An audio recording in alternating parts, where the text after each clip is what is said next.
Samy, toutes ces promenades m'ont ouvert l'appétit. Dans ce cas, allons faire un tour au potager. Allez, venez avec moi, je vous emmène. Et voilà, le potager, c'est ça.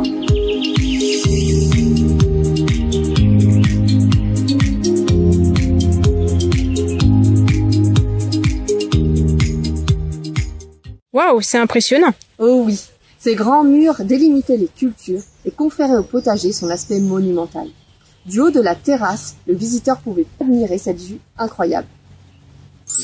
Ces murs ont été installés sur le flanc est de la colline du temple de la Piété filiale. Et si ce lieu est encore étonnant aujourd'hui, attendez de voir comment c'était avant.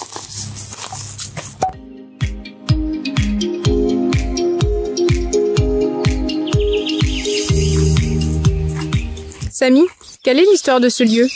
À l'origine, le potager se trouvait plus proche du château, au niveau de l'actuel verger. Il fut déplacé pour ne pas nuire à la scène de l'arrivée au château.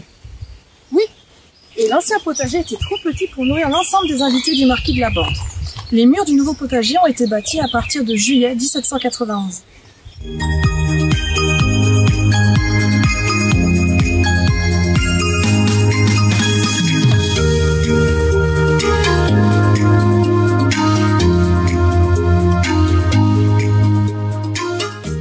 Samy, qu'est-ce qui poussait dans ce potager? On y cultivait des légumes, des betteraves, des céleris, des pommes de terre. Et des arbres fruitiers aussi, comme des pêchers, des pommiers, des pruniers. Tout ce petit monde était irrigué par un petit canal d'eau. On peut donc dire qu'il s'agissait à la fois d'un verger et d'un potager. Oui, et puis en réalité, il y avait d'autres vergers dans le parc, mais aucun de cette ampleur.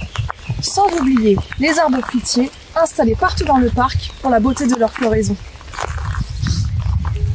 D'après certains chiffres, on parle entre autres d'au moins 1300 cerisiers, 5000 framboisiers et groseilliers ou encore 1000 vignes dans tout le parc.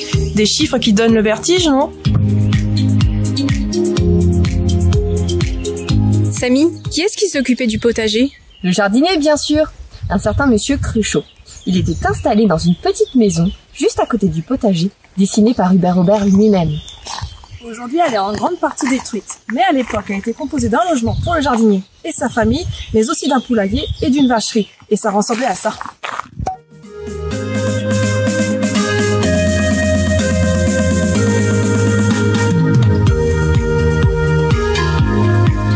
Aujourd'hui, le potager retrouve en quelque sorte sa vocation nourricière.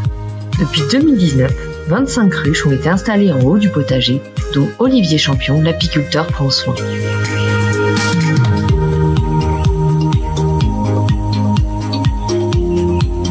Tout était vraiment magnifique dans ce parc. Eh oui, on te l'avait dit, rien n'était laissé au hasard. Du coup, je serais pas contre une petite pomme. Ah tiens, tiens.